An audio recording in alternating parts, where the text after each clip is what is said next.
Hi everyone, and welcome to Behind the Numbers. I'm Dave Bookbinder, and we're coming to you live from the RVN television studios. Welcome to the show where we dig deeper to understand what matters most in business. Today I'm pleased to welcome Kevin Herring, who's the president and founder of Ascent Management Consulting. Kevin, welcome to Behind the Numbers.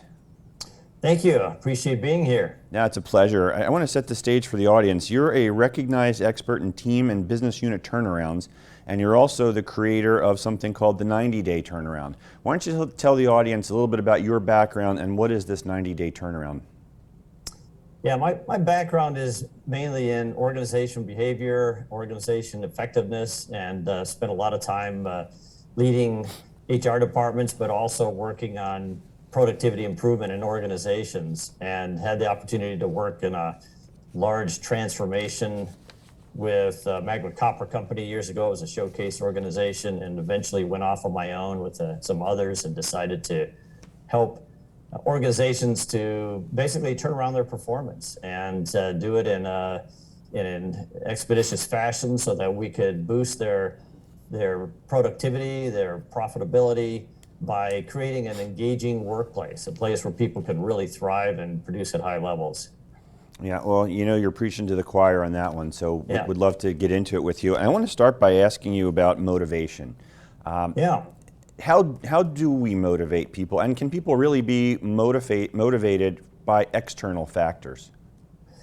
That's a great question. You know, we talk a lot about motivating other people, that's a responsibility of leadership. And I like to ask people in the first place, do you need to be motivated? And nobody says, I need to be motivated.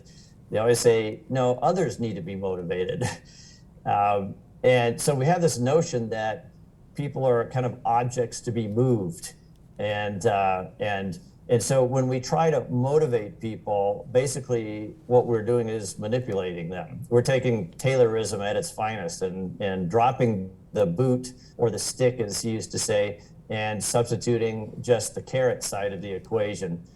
And when we talk about motivating, people talk about trying to find the right extrinsic motivator for each individual. And there's this labyrinth of motivators that have to be navigated. And if you have 50 people on your team, you've got 50 different motivators you've got to figure out and put those in front of people all the time. It's just unsustainable, and it's ineffective. And so the question is, what's motivation really about? And if we recognize that when we're trying to motivate people, we're manipulating, and we realize that we're never going to get high commitment and high engagement from people that way. Can you really motivate people? Not intrinsically, you can't. Everybody has their own intrinsic motivators, which are pretty consistent across individuals and generations, interestingly enough. But when we recognize that people bring their inherent desires to contribute, to perform, and to accomplish something of meaning and purpose for them each day at work, we recognize that all we really need to do is tap that desire and enable people to be able to act on their own intrinsic motivation. That's where we really get high commitment, high accountability, high performance. Yes, I think you've said in other interviews that pretty much everything we've ever been taught about motivating people is wrong. Yeah, it is, because it's the notion that if we connect the right wire with the right neurotransmitter, we'll get high performance. It's totally manipulative. It's not effective, and it tends to breed cynicism and at best compliance behavior from people. It gets people sometimes to do a narrow set of tasks or perform at some minimal level. It doesn't enable people to bring their full selves to the situation and really perform at the highest levels. And that only happens with intrinsic motivation.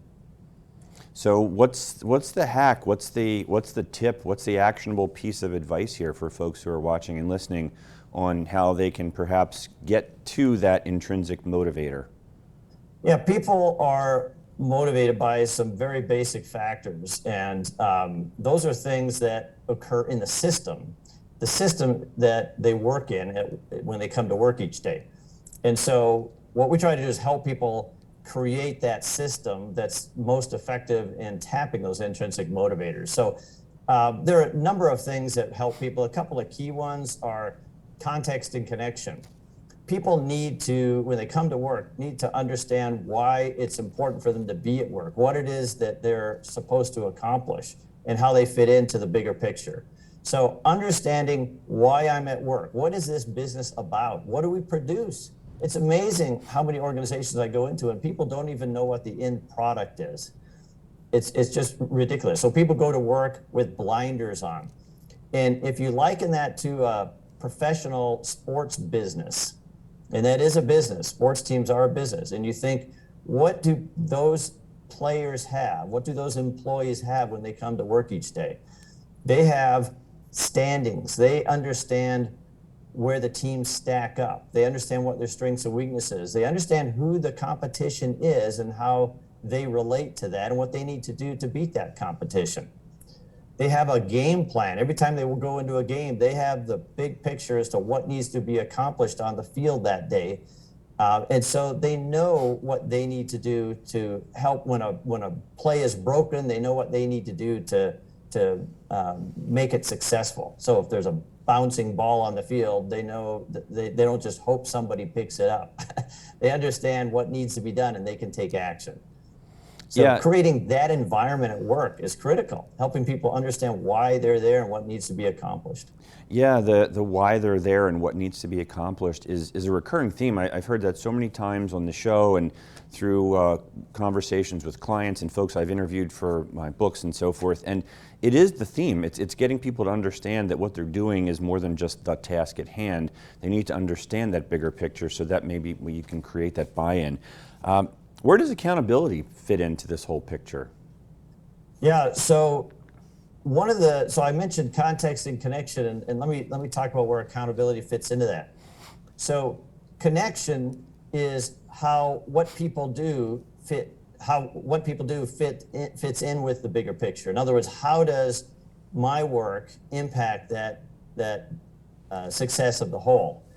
And so how can I be accountable for that if I don't really know what the big picture is and how I impact it? So what we ask people to do is figure out how each of you impacts the larger organization, how you impact each other on the team, and how your team impacts other teams.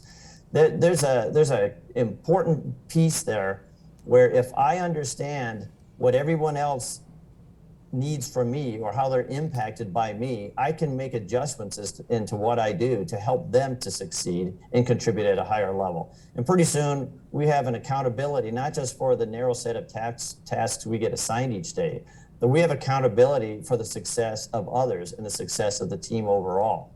That's a critical piece. Now, accountability, in fact, I was going to mention, we have a great tool for helping people to develop that connection piece inside their organization, helping people really get to understand what each other does and needs from each other. It's very powerful for building accountability and higher performance and integration of team members on the team. But the other piece of that is you talked about accountability.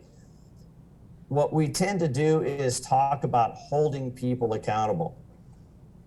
And the question is, first of all, can you really hold somebody accountable? Because what happens when you try to hold somebody accountable? Well, the first thing that happens is, we do what HR folks often encourage us to do, and that is to clarify expectations and hold them accountable, meaning sit down and pressure them into working harder or doing more or doing something they're not doing. We check up on them. We basically micromanage them. And when we do that, who is now accountable? We've basically communicated that you're no longer accountable. I'm accountable because I'm the one who's going to check up on you. I'm the one who's going to make sure things get done. Now I'm accountable. I've taken that away from you. You're just an object to be moved. Here, I'm going to take responsibility. So what happens is people then may be compliant because they need to keep their jobs, but there's no commitment there. There's no chosen accountability. People aren't choosing to be accountable for the success of the business.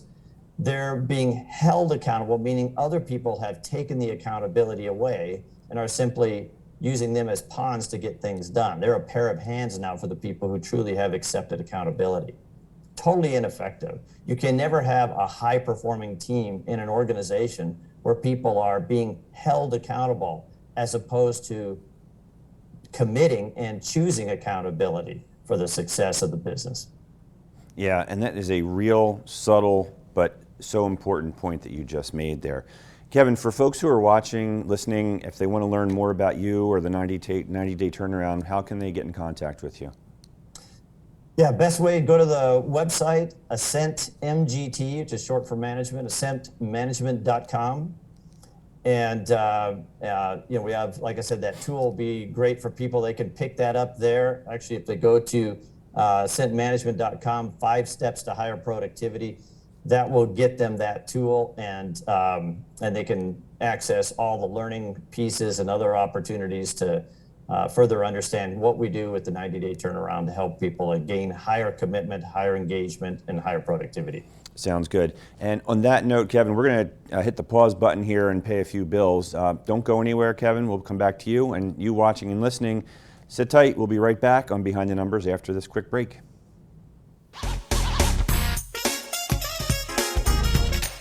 Hi, I'm Bob Hochgertl from Kings Road Brewing Company. I'm here to tell you about a brand new show on RVN television called Cooking with the King. Each week, we're going to taste and sample some of the best beers the Kings Road Brewing Company has to offer. And we're going to talk to area chefs and restaurant owners as we pair our beer with their signature dishes. We're going to teach you how to cook and eat like a king. Cheers.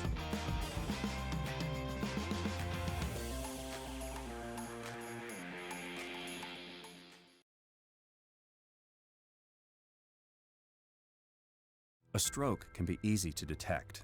A loved one can't speak, perhaps they can't move. But there's another sign of a stroke that many of us can't see. It's called spatial neglect, and it can occur during or after a stroke, causing distorted visual movements. Fortunately, there's a solution by using optical prism technology during rehabilitation. If you or a loved one have experienced a stroke, ask your doctor about spatial neglect. Spatial neglect. See the whole picture at KesslerFoundation.org.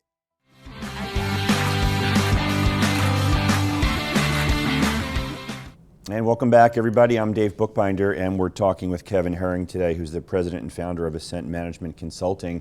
Kevin, welcome back to round 2 on Behind the Numbers here. As I mentioned to you during the commercial break, it goes so fast here. I want to start off the second segment by calling out a video that I've seen you produce, which I thought was really fascinating, where you talk about taking a stance on employees. And you gave a great example of what that means, and I would love for you to share that with our audience. Sure. So one of the things that we find holds managers back, probably more than anything else, is their stance about employees. And what I mean by that is when I get a group of people together, a group of managers, and I ask them, how do you feel about your employees? Do you feel like you can trust them? Do you feel like they're dependable? Are they self-motivated? And I've given an example of where we give the employees a certain amount of money to be able to satisfy a customer need or a problem. Would you be willing to give them that kind of control? And I have employees, sometimes, or managers sometimes get so excited or exercised over this notion of giving them more control over, money and ways to satisfy the customer need, that they jump out of their chairs. They say, no, I can never do that. We would go broke. They'd give everything away. And so their stance is basically that people are not trustworthy. They can't trust people to do a great job. They have to control everything. They have to manage everything very tightly. On the other hand, we have managers who will say, no, my people are generally pretty reliable, they're pretty dependable, I trust them, I'd be happy to give them access to more resources to be able to serve the customer, no problem at all. And so what's the difference? Generally, the groups are split about 50-50. Half take a stance of what we call high control and low trust, and others take a stance of low control and high trust. And that makes a huge difference in the system or the environment that we create for employees to work in. So if you have a stance that people are generally untrustworthy, and you have to watch them, check up on them, micromanage them, and that sort of thing, you're never going to have a high-performing team. And you won't, simply because you'll never let go of enough of the controls for the decision-making, for access and control of the resources and things that they need to be able to truly use their expertise. And what they know will really benefit the customer. Yeah, and that's right. I mean, that's sort of a critical factor for everything else. It's the foundation. The stance drives employee or management behavior to create the kind of environment people work in. Yeah, and that's a wonderful perspective. And as I hear it, and I think, like, what's driving this stance? And you start to get into psychology of, is it control, as you point out? Is it fear? Is it lack of trust? And it's probably a combination of all of those things. And I'll let you react in just a second. But I just want to say one more thing on this, that when we think about employee engagement, everybody who's been on the show and everyone that I've talked to who's implemented culture change to drive engagement, we all talk about it starts from the top, right? And then it's got to go down the food chain, and people in each regional office, local office, et cetera, has to drink the proverbial Kool-Aid and lead that sort of culture. So it tends to fall apart as you come down lower into the org chart, where managers are tending to, as you would say, quash the engagement. And this stance seems to be one aspect of how that happens. So I guess in all of this, Kevin, is two questions. What's underpinning this stance? And how can we get these managers to be a little bit more enlightened and open to creating a more positive environment for driving engagement? Right. So you're right. I mean, our life work experience, our how we grew up, a culture, family life. I mean, there are a lot of things that impact our beliefs about others. But quite often, it's as simple as, I had a boss who worked a certain way, and that's how I learned to work. So when I became a manager, I did what my manager used to do. And the problem with it is, we develop a set of beliefs about people, and those beliefs, such as people are undependable, untrustworthy, lazy, that sort of thing, sort of the Frederick Taylor model, that drives our intentions about what we need to do with our people. So if I believe people are untrustworthy, then my intention is to not give them anything of high responsibility that I can't control tightly. And that then translates into management practices of high control, like checking up on people, micromanaging, giving them narrow sets of assignments and following up, and not giving them the big picture, controlling information so that I can give them what I think they need to know. And so if my stance is the opposite of that, it creates a totally different environment, right? Because my intention is now to enable people to be able to fully contribute, to have all the information they need to have all the resources and support they need to be successful. And so now I'm willing to share information. I'm transparent. I'm authentic in what I communicate. I try to make sure I transfer what I know and what I understand to them, so that they can take that information and contribute at a higher level. I try to let go of decision making. I try to share that control with them so that they can control the work themselves. That creates a totally different way of managing people and leading them.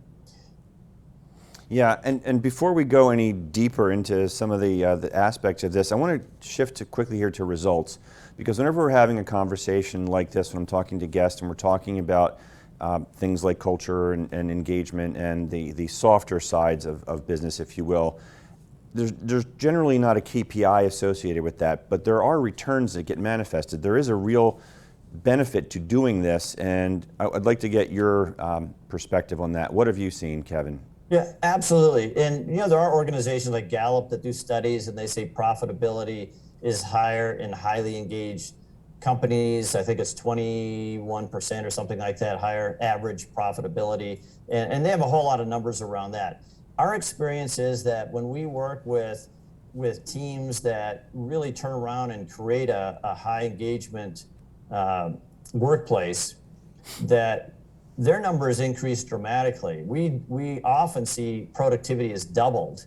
20% is minimal in terms of the improvement that we see. It's usually closer to 50% and often 100% improvement. So it's pretty dramatic. Absolutely. There's so much left on the table in low engagement organizations. It's just remarkable. And I always tell people, productivity is free. Remember the book years ago, Quality is Free? Productivity is free too. It's really all about how we lead people and the environment we create for them to work in. Yeah, and that greater productivity leads to greater profitability, and as I always like to say at the end of the sentence, all other things equal, greater business valuation, which is what I do for a living. So those are the dots that I've been connecting for the last 7 years. One of the things that's constant in business, Kevin, is change. And I know you've worked with a lot of organizations as they're going through either a self-directed change or something that was thrust upon them externally. What are companies getting wrong as they're going through change? And most organizations take an engineering approach to change, where they want to go into the organization and install a change as if it's some part that goes into a machine, and think that somehow that works. And so it's the sponsor agent target sort of model, and the sponsor is the big name that we use that we leverage to get cooperation from people, but it's really doing something to people. And whenever people have something done to them, there's a natural tendency to resist. And I can share just a quick example of that. I was working with a company in the Midwest, brought in a new software system, enterprise system that they installed, and they had a lot of pushback from end users, said that this thing is not adequate, it doesn't work, it's broken, it's ineffective, doesn't do what we need. And there was just a mutiny. And they asked me, what did we do wrong? And I asked them what their process was, and they talked about how they kind of went through the chain from the top down to eventually to the end users, but they really didn't involve end users in any of the decision making. And so I suggested, well, what would have happened had you brought in the end users on the front end of that discussion and let them have some input? And they said, you know how much that would cost? We flew people all over the country, brought them into a place and housed them for a day. And I said, probably some big number, let's figure it out. And we calculated some estimate of what the cost would be. And I said, how does that compare to the millions you just spent on this system and you're getting nothing from it? And I said, no, I'm not suggesting you do that for every major decision. All I'm suggesting is you're missing a big piece, and that is that nobody likes things to be done to them.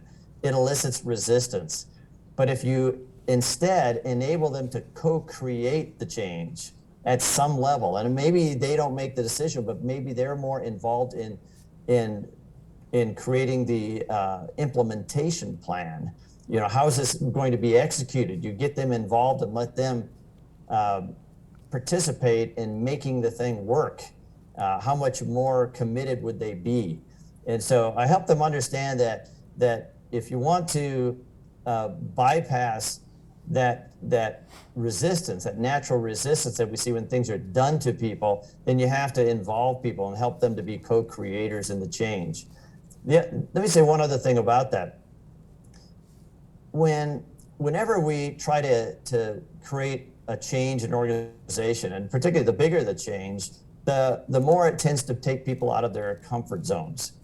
So as discomfort increases, the pain increases, the likelihood of resistance and the level of resistance increases. And what we find is that organizations often see resistance as a bad thing. They want to squash it. They want to eliminate any conflict. And instead of addressing that, they push against it, and they push harder to sort of force the change on people. In other words, doing something to people again. And what we find is that it's better to embrace the conflict. You want that to come out early on. You want people to tell you what the pain points are, because those are the things you're going to have to address if you want the change to be successful. Great example is Apple Computers, trying to bring everybody back into the organization, into the office, to take advantage of that incredible facility they have that supports natural collaboration, which is their competitive advantage. The expertise that comes out of that collaboration of highly intelligent, highly skilled engineers. People resisted. There was a mutiny. There was a whole group of people who signed a document saying they weren't coming back. Well, what was missing there were a couple of things. One is a lack of understanding of the big picture and how the competitive advantage occurs because of the ability to have that kind of collaboration. So that's one piece that was missing. But the other is simply finding out early on what those pain points were and involving people in co-creating that change, enabling them to be part of the conversation early on. And they could have avoided a lot of that resistance. Yep. So much in that statement that you just shared with us that I would love to unpack further, but unfortunately we are out of time. Kevin, hopefully maybe you'll come back on the show another time and we'll continue this thread. But that's all for today. I want to thank you so much for joining us. Thanks for having me. Appreciate it. That's a pleasure. We've been talking with Kevin Herring today, President and founder of Ascent Management Consulting. And again, my name is Dave Bookbinder, and my clients turn to me when they want to know what their most important assets are worth. I want to thank Patrick back in the studio in the production room for making this show run smoothly as it always does. And thank you out there for watching and listening. Really appreciate it. We can't do this show without you. Please crush that subscribe button. Stay in touch with all that we're up to. We typically drop a new episode every week. And that's all we have for today, folks. Feel free to reach out to me on LinkedIn if you want to have a conversation. Until next time, take care.